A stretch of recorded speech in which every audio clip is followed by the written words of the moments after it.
जो मरीज आए उसको कोई परेशानी नहीं हो। मरीज आता है तो सबसे पहले उसको जो कष्ट होता है ना, उसको आता लगता है कि उसकी एंट्री अच्छी हो, गेट पे आए तो उसको टाइमिंगली उसको व्हील चेयर मिल जाए।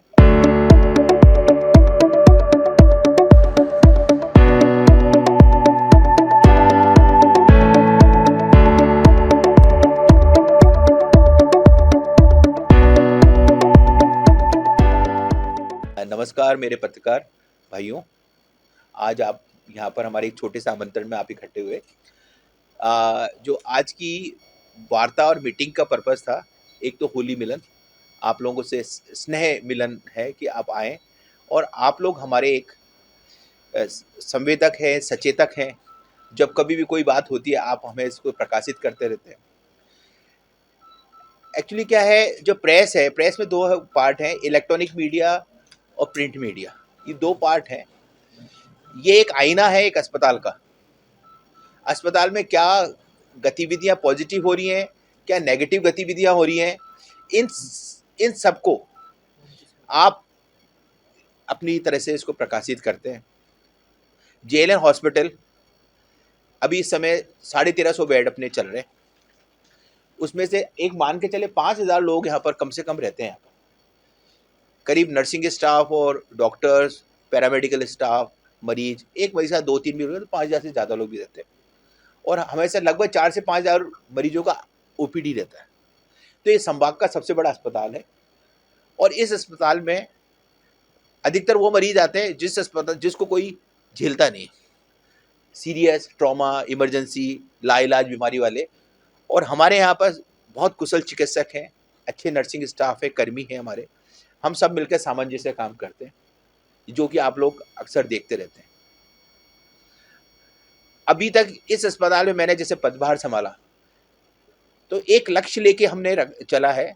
मेरे साथ में डॉक्टर जीसी मीणा जी हैं, he is additional superintendent, doctor Amit हैं जो डिप्टी सुपरिटेंडेंट है। हम तीनों ने एक मिलकर के एक रखा है और आदरणीय प्रिंसिपल सर का एक हमेशा हमारे पास में वृद्ध हस्त है, सहयोग है। इस जेएलएन में इसको जो मरीज आए उसको कोई परेशानी नहीं हो। मरीज आता है तो सबसे पहले उसको जो कष्ट होता है ना, उसको आता लगता है कि उसकी एंट्री अच्छी हो, गेट पे आए तो उसको टाइमिंगली उसको व्हील चेयर मिल जाए और ट्रॉली मिल जाए, टाइमिंगली लिफ्ट ले जाने वाला बंदा मिल जाए, टाइमिंगली मेडिसिन मिल जाए, कैजुअलिटी में आपको उसको बेड मिल जाए और जहाँ जरूरत हो तो इमरजेंसी डॉक्टर्स और नर्सिंग स्टाफ ट्रीटमेंट हो जाए। इस फ्लो को हम कंटिन्यू इसको पूरा मेंटेन करना चाह रहे हैं। उसके लिए हमको अभी जो एक अभाव हो रहा है, हमारे नर्सिंग कर्मियों का अभाव है। हमारे यहाँ पर 400 नर्सिंग स्टाफ हमारे यहाँ से ट्रांसफ़र होकर चले गए। अभी हमने टेंडर की प्रक्रिया करी है। टेंडर की प्रक्रिया करने में हमारा अभी हमने राज्य सरकार से भी हमने निवेदन किया है कि हमारे अभी जो 150 नर्सिंग स्टाफ हमें लेने हैं, उसका टेंडर है, उसको हम अनुमति दें, जिससे हमारा काम थोड़ा सुचारू रूप हो जाए। लेकिन जो भी हमारे यहाँ साथ में नर्सिंग स्टाफ और नर्सिंग कर्मी हैं, अभाव में भी बहुत बढ़िया तरीके से काम कर रहे हैं। तो जिससे कि कोई मरीज़ अगर यहाँ पर आता है, तो सबसे पहले आप लोग को भी महसूस करते हो, मरीज़ आता था तो हमारे कैजुअलिटी के बाद बहुत भीड़-भाड़ रहती थी।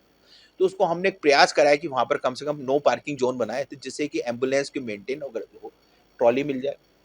फिर तीसरी दिक्कत आती थी क्लीनिंग्स की। तो क्लीनिंग्स के लिए हम लोगों ने अपनी अभी इससे पहले जो मीटिंग ले रहा था, ये ब्लॉक सुपरवाइज़र की मीटिंग थी। इस ब्लॉक सुपरवाइज़र को पाबंद किया है इनको कि आप टाइमिंगली जहाँ गंदगी हो उसको आप करें और इसमें जो हमारे सफाई ठेकेदार है उसको भी हमने पाबंद किया है कि हर जगह करें। फिर एक दिक्कत आती है टॉयलेट्स की। जेएलएन का नाम क्यों खराब होता है कि टॉयलेट्स गंदे रहते हैं और वार्ड गंदे रहते हैं। तो जब टॉयलेट्स के बारे में हमने क्या है, एक हमारा प्रस्ताव है अभी कि आगे अभी हम इसको क्रियान्वयन करने चाह रहे हैं कि हम आगे क्यूआर कोड लगाएंगे। उस क्यूआर कोड लगाने से उसको देख के उसके लिए एक नेक्स्ट मीटिंग होगी एक बार उसमें। उससे क्या है कि आपको जो भी पब्लिक को पता लग जाए कि नहीं कि साहब यहाँ पर गंदगी हो रही है और ये हो रहा है, तो वो उसको गूगल फॉर्म से भर करके वो दे सकेगा। ये एक प्रस्ताव है और उसमें हम अलर्टनेस सबकी चाहिए होगी। तो ये हम आपको बताना चाह रहे थे इसके अंदर। दूसरा हम लोगों ने क्या चाह, एक और है हमारे प्लान के अंदर कि जो आप इन्वेस्टिगेशंस जो आप की लाइन लगती है बहुत, उस इन्वेस्टिगेशन में आदरणीय प्रिंसिपल सर और सबके सहयोग से इसको हम क्या है ऑनलाइन करने का प्रयास कर रहे हैं। अभी हुआ नहीं है, ये हमारे लक्ष्य है जो हम बता रहे हैं। उससे क्या होगा, आप सैंपल ले गए, उस क्यूआर कोड से आप घर बैठ के इन्वेस्टिगेशन डाउनलोड कर सकते हो। तो आपको क्या हुआ, एक बार सैंपल देने की और एक सैंपल लेने की।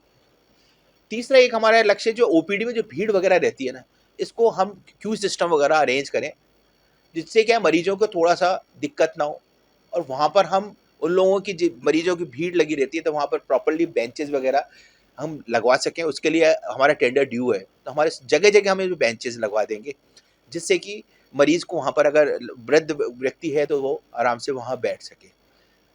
हमारे निकट भविष्य में पीडियाट्रिक ब्लॉक और मेडिसिन ब्लॉक और सर्जिकल ब्लॉक ये बन के तैयार हो जाएंगे। पीडियाट्रिक ब्लॉक हमारा लगभग बन के तैयार है। जैसे इसका उद्घाटन होगा उसके बाद में ये हमारे 300 साढ़े 300 बेड का पीडियाट्रिक ब्लॉक हमारे हो जाएगा। इससे क्या है कि जो शिशु रोग के जो मरीज हैं, बीमार आते हैं, सबसे ज़्यादा लोड हमारे यहाँ अस्पताल में शिशु का बच्चों का होता है, एक वो उससे आराम से मैनेज हो जाएगा और बहुत अत्याधुनिक बने। इसका भी आचार संहिता के बाद में इसका भविष्य में उद्घाटन हो जाएगा इसके अंदर से। और कुछ आप लोगों से मेरा एक निवेदन था, क्या होता है कि आप और हम सब मिलके काम करते हैं, कुछ कमियां हमसे भी होती हैं, लेकिन आप हमें सलाह दें, सचेत करें कि ये कमी डॉक्टर साहब है आपके, इसको सुधारो, जिसने बताया वहाँ पर दिक्कत है। ठीक है, क्या होता है आप लोग सीधा मीडिया में डाल देते हो ना जो चीज़, उसके बाद हम भी परेशान बेचैन हो जाते हैं। पब्लिक में क्या मैसेज आता है कि जेएलएन अस्पताल के अंदर सब गंदगी का ढेर है, जेएलएन अस्पताल में दवाइयाँ नहीं मिलती, जेएलएन अस्पताल में दवाइयाँ एक्सपायर हो जाती है, जेएलएन में ये हो रहा है। आप अच्छी खबरें डालो हमारी यहाँ, हम नहीं कहते कि हमेशा डालो, आपको हमारा इतना सा रिक्वेस्ट है कि कोई कमी हो, कोई गलती हो, कोई कमी आपको लगे, आप हमें सचेत करें। मेरा ये चैम्बर हमेशा ओपन है, बता के जाए, राइटिंग में लिख के जाए, उसको हमारी टीम पूरा सुधारने का प्रयास करेगी, है ना। एक बार क्या होता है कि ये मीडिया में और कहीं प्रिंट में और मीडिया में और इलेक्ट्रॉनिक मीडिया में चल जाती रहे, तो जो मीडिया में देखता है ना उसको हमारे को तो रेक्टिफाई नहीं करते, लेकिन उसके जो मस्तिष्क पटल के अंदर जो इमेज बन जाती है ना, वो बहुत भयावह होती है। उसको हम चाहे कितना भी कवर करें, वो थोड़ा सा संभालना बहुत मुश्किल हो जाता है।